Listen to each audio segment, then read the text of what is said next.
Welcome, Shevets community. Today's episode is a powerhouse of insights on weight loss and year-round fitness.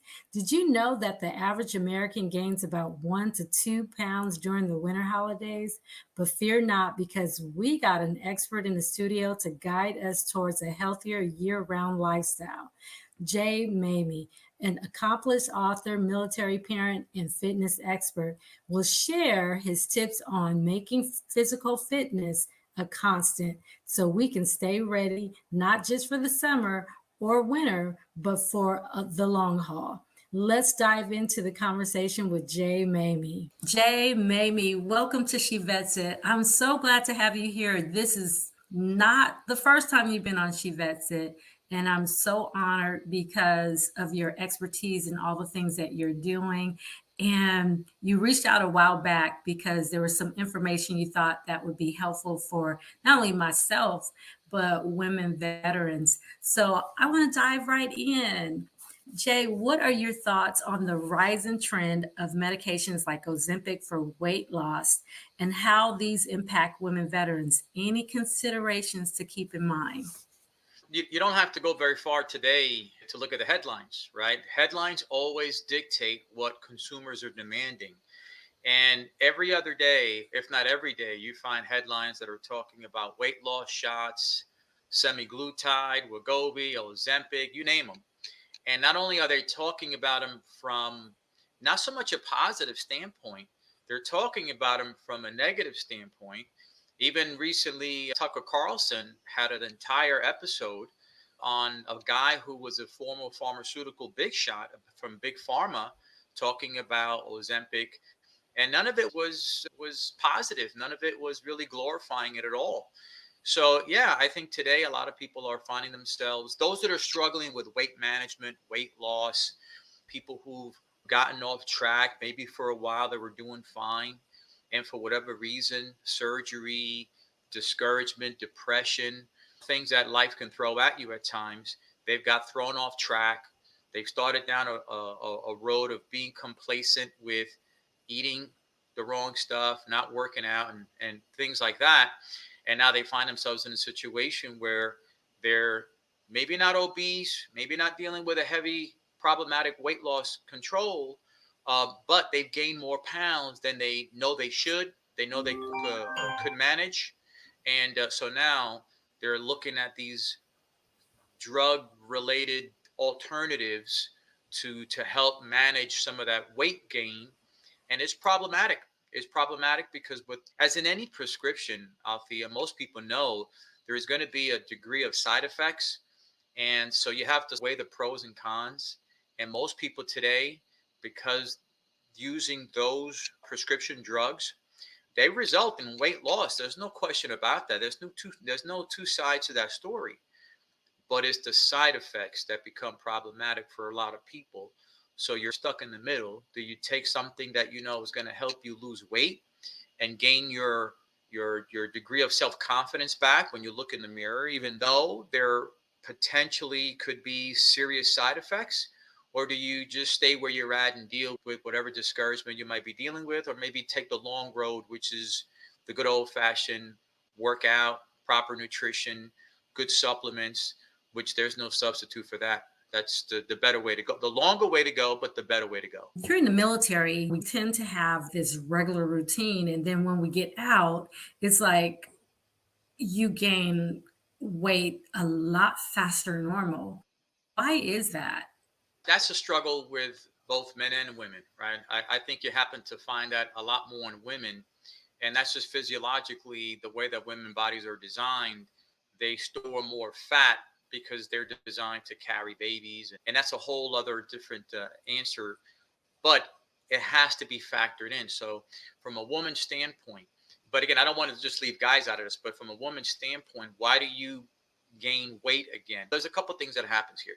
Number one, you have to recognize one thing that I learned long time ago, is DNA plays a big factor in a person's body. In other words, you cannot oftentimes reprogram the wiring in your DNA. The way your DNA is programmed sometimes is going to evolve because that's the programming. What does that mean? It means if you are a child from a lineage of folks who are heavy, have struggled with weight, you're probably going to have that unless you are very diligent on your weight, what you eat, nutrition, working out, all that other stuff, right? The minute you stop doing that, your body says, oh, yeah, let me go back to what I'm supposed to be, what I'm programmed to be, because these DNA strands, they already say I'm going to be a heavier person. So you have to be even stronger and more diligent not to stop, not to give in, not to quit, not to let it get away from you, much more than someone like myself and like my brother. We already came to the table with the programming of being lean and have a high metabolism. I have a high metabolism. My wife has a low metabolism, a slow metabolism. So she doesn't need a whole lot to eat.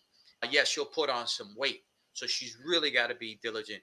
Now, she comes from a lineage of good old Puerto Rican women, and they tend to put the weight on. They got the hips. So she's mindful of that. So is her cousins. I've seen her family. The entire lineage comes from the same programming, physically, DNA. They all have the tendency to put on the weight right around the hips. Okay. So some of them are mindful, some of them are not. But if you are someone that is coming from using drugs or drug shots or Ozempic or any one of these other prescription drugs that are out there, you will experience the weight loss for sure. If you're dieting or if you're exercising and you're staying pretty consistent with it, you will experience that for sure.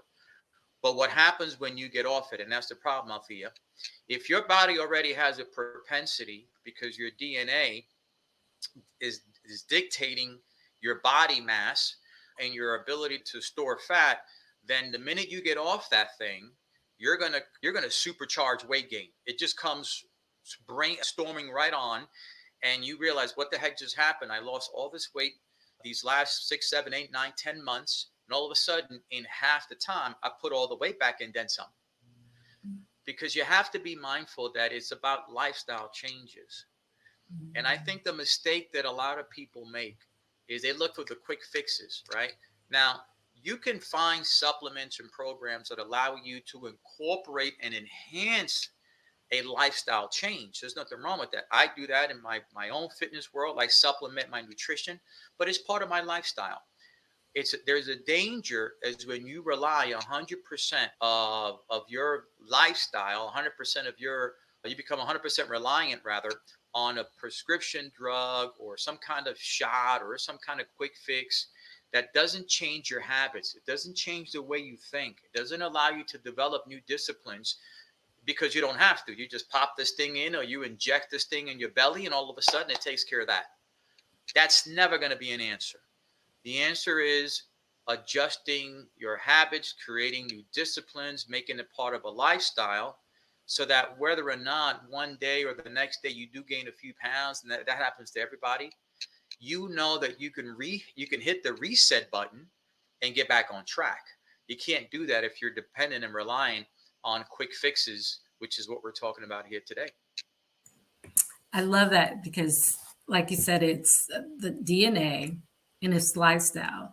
So if you're not going to change your lifestyle, meaning like you're doing it today and into infinity, that's where you are going to continue to do, then it's not going to work. You're going to continuously be on this yo of up and down, if not probably worse than where you started. So whatever your original lifestyle, stick to it if you're not planning on changing, because it can actually make things worse. So yeah, it can get you discouraged. Yeah, I agree. It can get you discouraged and depressed to an extent, far worse than before you started. So that's a very good point.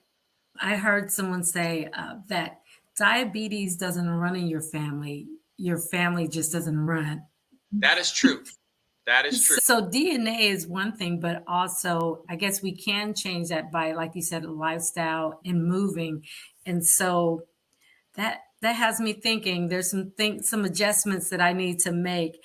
And so the next question would be, there's been reported of a shortage of weight loss medication because there's patients that are diabetic that needs the medication, but now it's become so popular that everyone wants to jump on the bandwagon. Now those that actually medically need it it's not available. So now it may not even be available if you want it. So Mhm. how does that option for women veterans, what are the alternatives, approaches that you would recommend for such a situation?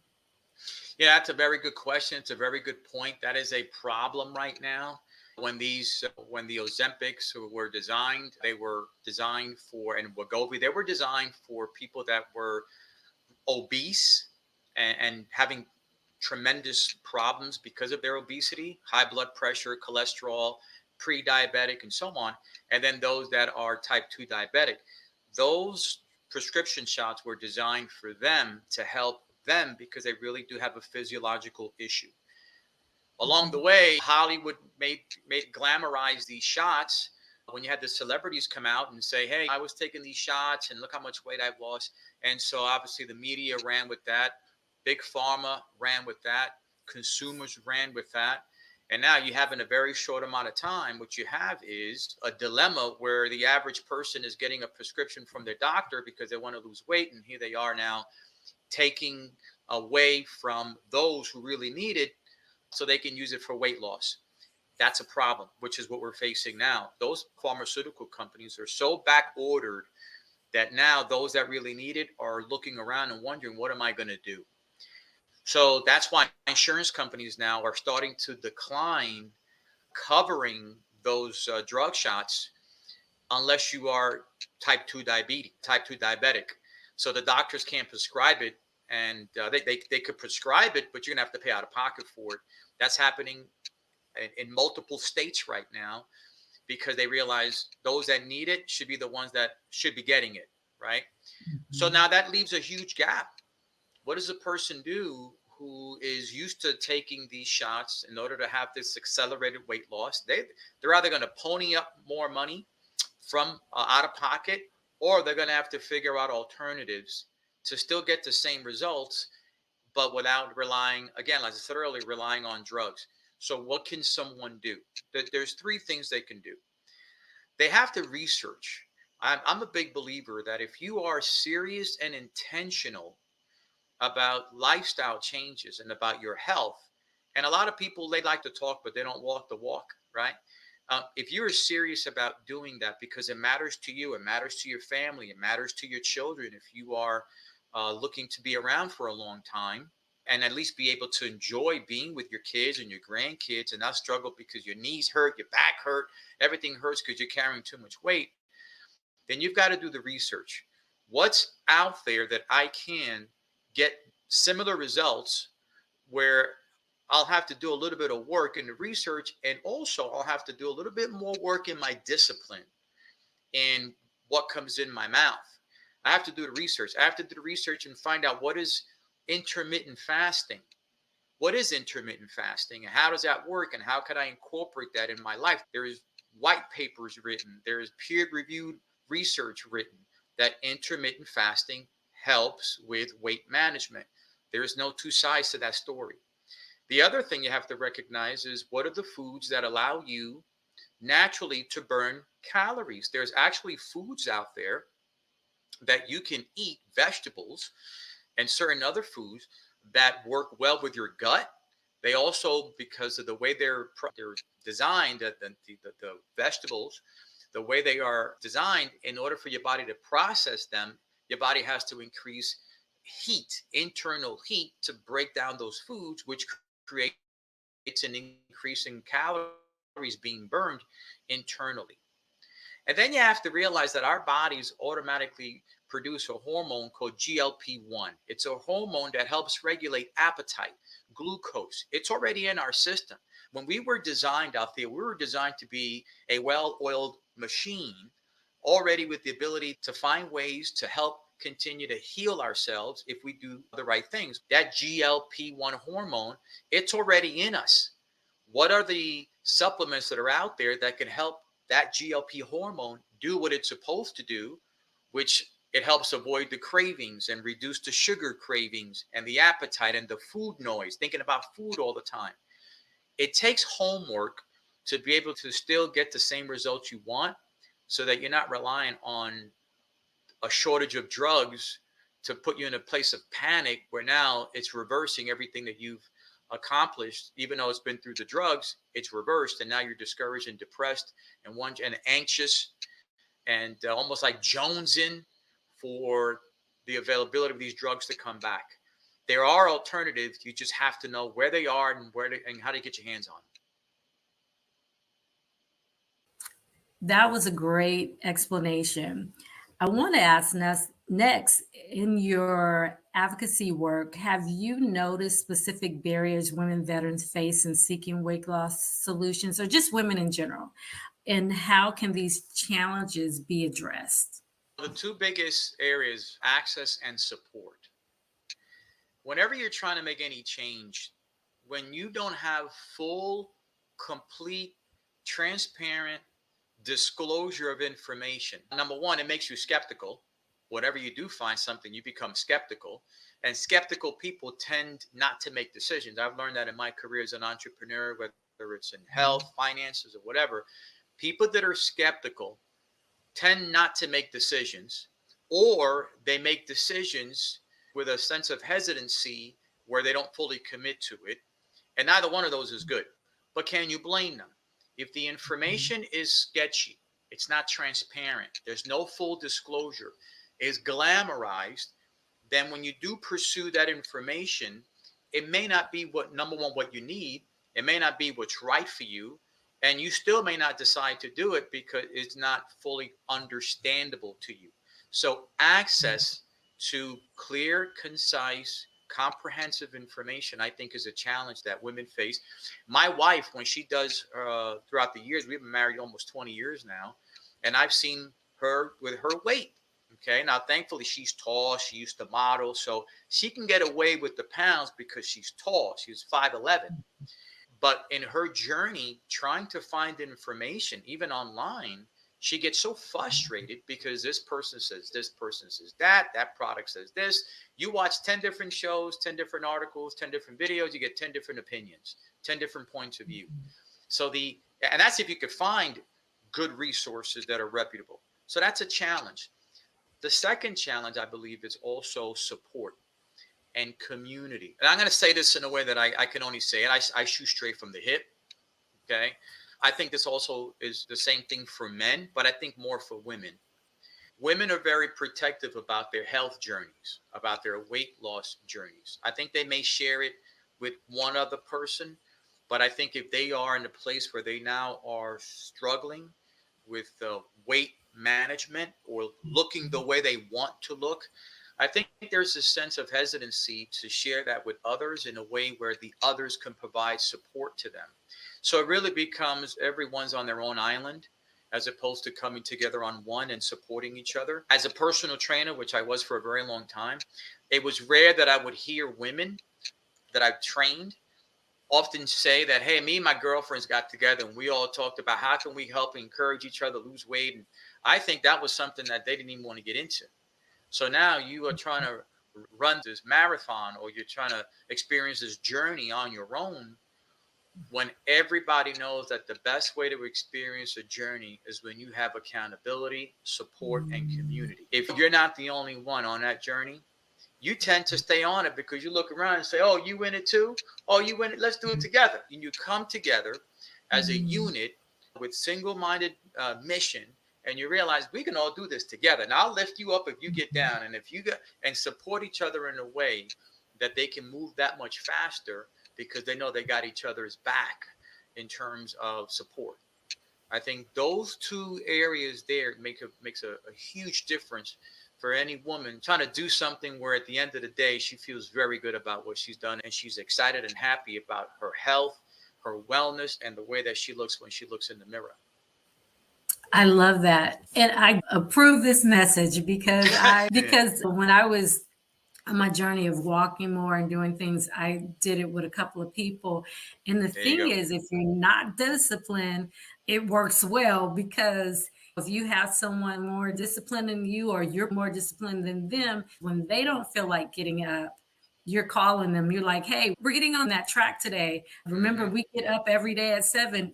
I want to see you there. So when we are having bad days, you are able to motivate each other to move. And then once you get out there, you're like, Oh, I'm so glad I did this. I feel great. And especially the earlier you do it in the morning, to me is the Hmm. better because it feels like my day is a lot longer. You think it would be shorter, but for me, it feels like my day is a lot longer. When I start early, I feel better when I work out or do something physical early in the morning. Yes, I love that answer. Accountability and lifestyle. How can women veterans transition from a structured military fitness routine to an individualized approach? Now, one of the things that I'm very familiar with is military discipline military routines. I'm familiar with that. And I have the same conversations with my son, who's a Marine, and he got out about a year ago. And he himself has admitted, I've let myself go, Dad. I need to get back in there. And now, the further away he's gotten from the routine, the harder it is to get back in it. And that's the struggle for everybody, right? So one of the things that I've said to him recently, and he's always seen Dad in the gym, Dad working out. I mean, he's never seen Dad not fit. So he understands the value of staying in shape. He's just forgotten the disciplines that he was trained. He's forgotten the habits that were good ones, getting up early and getting to the gym, doing PT and all that other stuff. So I said to him, look, you don't have a struggle getting up in the morning to get it done because you did it for over 4 years. What you're lacking right now is the inspiration to do it, the knowledge of what works, what doesn't work in terms of the actual exercise, even if all you did was go back and do the push-ups and the calisthenics. And that's a good way to get back into the groove and develop from there. So one of the things I would encourage women to consider is if you did it once, you could do it again. If you served for 4 years minimum and you got up and did PT just about every day, that's in your bloodstream. That your brain is already wired and your body is already wired. Your body expects that already. It's not abandoning ship on that. What you've got to figure out is your why, your personal why to get back on track and do what you know you could do. See, if you've never experienced that, my daughter, she's 25 years old and she's not much into fitness. She's got some weights that she bought and they're about as shiny today as they were 2 years ago when she got them out of the box. Shiny and dusty. But she just never had the discipline, the consistency of a routine. So she's got to develop that first, which is tough. And then you got to add on the motivation. So when you've got those two things as your handicap, it's a tough call, right? Now you could do it, but it's tougher. But when you've been in a position that you already know what it is to get up in the morning and to push yourself, that's no longer an issue. What you need to find out is why I want to do it again, why it matters, why is it important, what are the repercussions if I don't, how much is this going to cost me if I don't get back on track, because there's a price you're going to pay.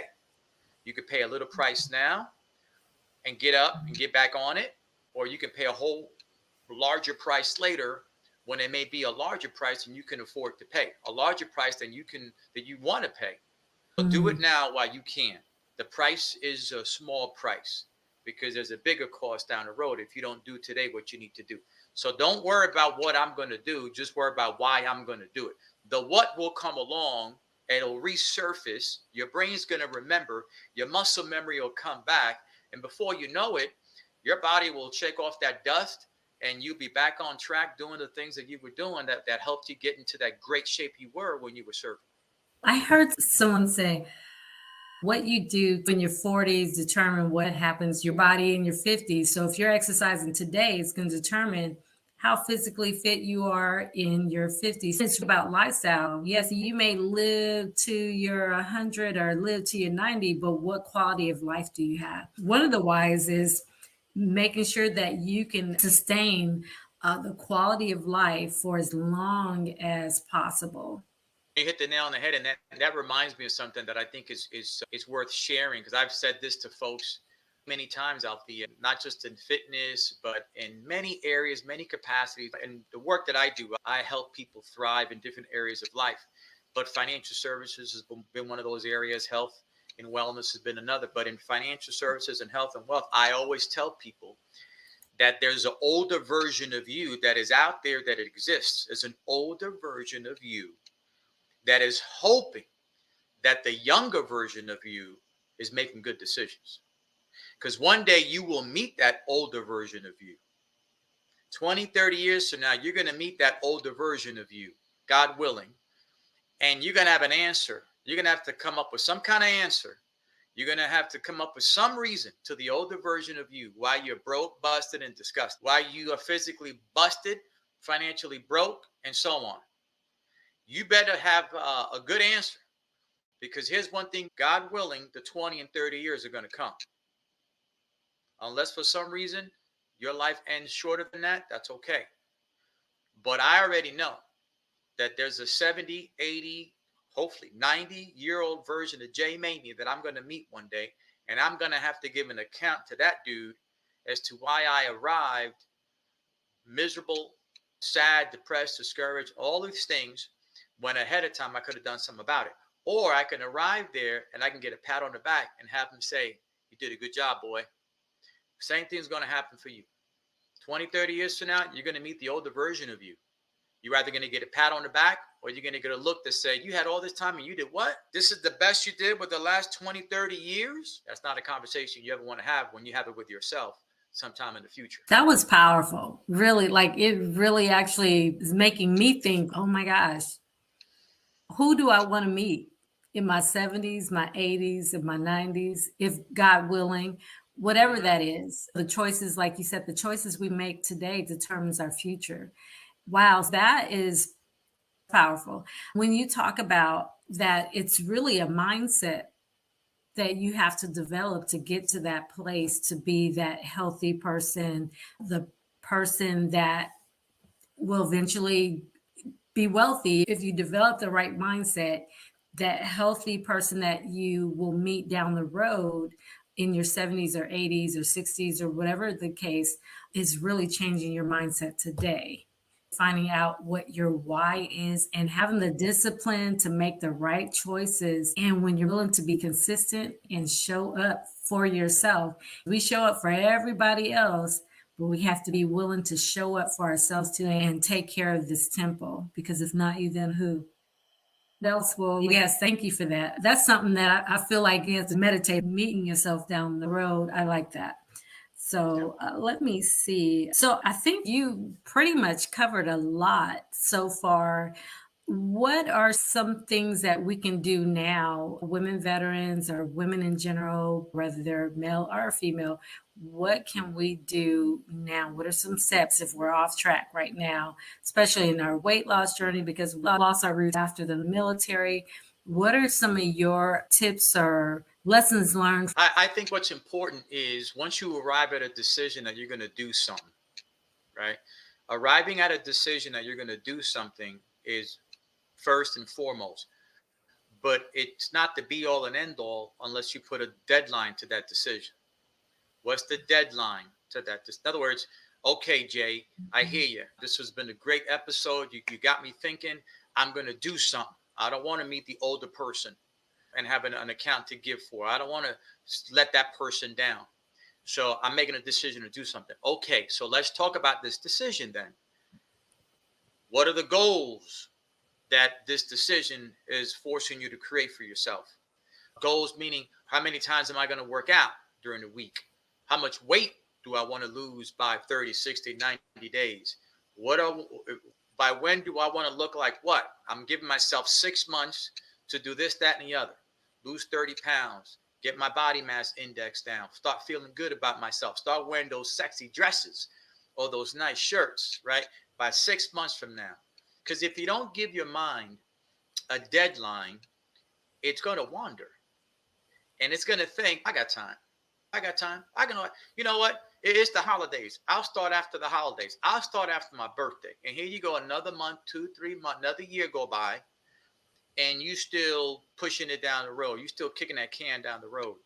The brain is very deceptive. Okay. The heart is very deceitful. It'll convince you to believe you're doing better than you really are. Because none of us wants to think that we are in a bad place. If you ask somebody, how you doing? I'm doing great. How you doing, brother? I'm doing great. Things are well. No, they're not. It's written all over your face. But we can deceive ourselves very quickly. But you can't deceive receive a deadline. A deadline says by this date, I'm going to do X, Y, Z. So you make a decision, create a deadline, and what are those goals along the way that you're expecting to achieve by the time you get to the deadline? That's first and foremost. The rest of it is researching the information. Get the consultation. Talk to the people who can lead you. Get a mentor. Don't try to go it on your own. If you don't know anything, go find somebody who knows something, because that little something may be what you need to get things moving. When I don't know something, and there's a lot of things I don't know, especially with some technology stuff, I try to find somebody. They don't have to be a guru, but if they know more than me, I'll listen to them. And then when I get out of from them what I need, I'll go to the next person. You got to do the same. I'm available. Anybody can reach out to me, and I can give them what to do here and there. I can give them resources. I can lead them in the right direction.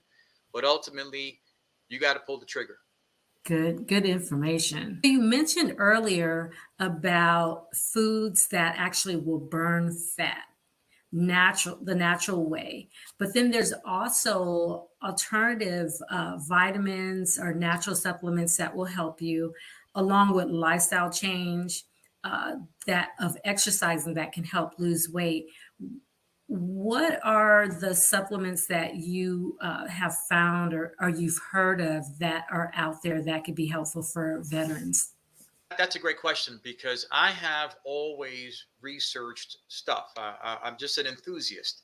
And when I was 13 years old, I was taking Joe Weider, and anyone who's my age Joe Weider, Muscle Fitness Magazine. They came out with the first milk and egg protein, and I was taking that stuff when I was 13 years old. Come to find out, because it had milk in it, or rather, on the label it said you make it with milk. I remember, I'll never forget. I mixed it with milk, and Althea, when I would go from school to the gym, I went to school in the Bronx. The gym was in Manhattan where I lived.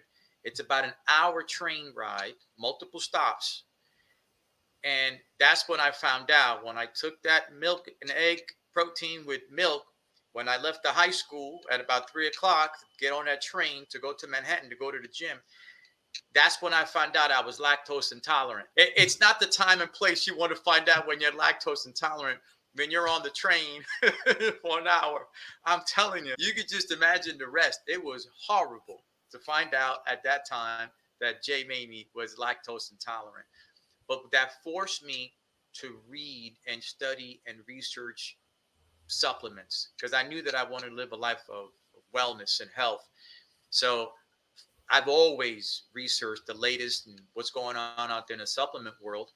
And so when I became aware of what's happening with the Ozempic, I said, there's got to be something else out there that helps people. And I dove into it. And as a result of that, on my own radio show, I had on a gentleman who runs a very successful, co-founder, very successful company from the 1970s right here in Dallas. And I had him on the show because I had heard buzz that he was introducing to the marketplace an alternative that was vegan-based, plant-based, natural, scientifically designed. And those are words that piqued my interest, because I believe in all that stuff. The safe alternative, which is what we're talking about here, right? So I knew that there would be a demand for something like that once people got more informed about the Ozempic and Wegovy and the drug shots and how that could be problematic with long-term effects. I said there's got to be a place for something natural that's alternative. And since I do believe in that route of nutrition, as we're talking about here, as a supplement to changing lifestyle, that's when I had him on the show. And I got to be honest with you, that gentleman on that particular episode was, after being on the air for 3.5 years, it was my highest rated broadcast. I'd never thought that weight loss and alternatives to weight loss drug shots would be a hot topic. Boy, was I wrong. It's been one of my biggest broadcasts, my highest rated broadcast. Even when I've had Bill O'Reilly on the show and NFL Super Bowl champions on the show and some really heavy hitters on the show, this broadcast was the highest. I think there's a huge demand for people to learn about, hey, what can I do that's safe? And that's why that particular broadcast hit it out of the park. There was a guest that came on recently, And she shared about routine. And when you don't have a routine, it impacts your hormones. What are your thoughts about that? It's true because you create muscle memory. So, for Mhm. example, I've done bicep thousands of bicep curls in my lifetime. So the minute I grab that bar and I squeeze, Mhm. guess what the bicep muscles says? And I'm proverbially, and just thinking here in a proverbial way. The biceps say, "Oh, okay, we're getting ready to work out now. We're getting ready to hit the bicep. Get ready, hormone. Get ready, growth hormone. Get ready, protein. We're going for it." And the minute I do one rep, flush with blood, veins, vascularity, the muscle says, "Oh yeah, I know what this is. Come on," right? It's a routine. The muscle remembers I got to trigger enzymes, I got to trigger growth hormone, I got to get the protein catalyst working now. So there's a routine that your body gets used to, and as a result, it knows what to go into automatically because it's been there before. Now, if I'm working out I'm doing my biceps every 6 months. The body says, "What's this again?" And it doesn't remember. So it may not react. It may not release what I wanted to release in order for that muscle to grow. It may not repair fast enough because it's an infrequent exercise. It's not part of my daily routine. So the woman who you heard speak that wisdom is absolutely correct. Routine is powerful. Like it's even more important on a deeper level on how our bodies recover. You're doing something you don't normally do, and then all of a sudden you pull a muscle because your body's wait, we don't what you doing. Sit Right, down. exactly. Yeah, exactly. Get back in that car. Stay on the couch. We don't work out. Yeah, We don't walk. So I yeah, love yeah. I wanted to mention that because that was something I never thought about how exercise can actually control our hormones. And I never thought about that. Other than I want to thank you so much for just being here. You've just shared so much information. I don't know about the listeners, but I know for me, you've really had me think about what my future self is going to say to me for what I did today. So I'm definitely going to keep that in mind. Well, I'm So glad. thank you. I'm happy to be here. Oh, absolutely. I'm happy and thank you for having me. You're so welcome. And as always, you are always welcome back on She Vets It anytime. And there you have it, our incredible journey into sustaining a military mindset for year-round fitness. Jay Maymi has not only enlightened us on the importance of making physical fitness a lifestyle, but also provided actionable tips for a healthier future. Remember, staying ready is a mindset that pays dividends for our well-being today and decades from now. Thank you, Jay Maymi, for this transformative conversation. Stay tuned for more empowering discussions on She Vets It. Until next time, stay ready, stay healthy. I'm Althea signing off.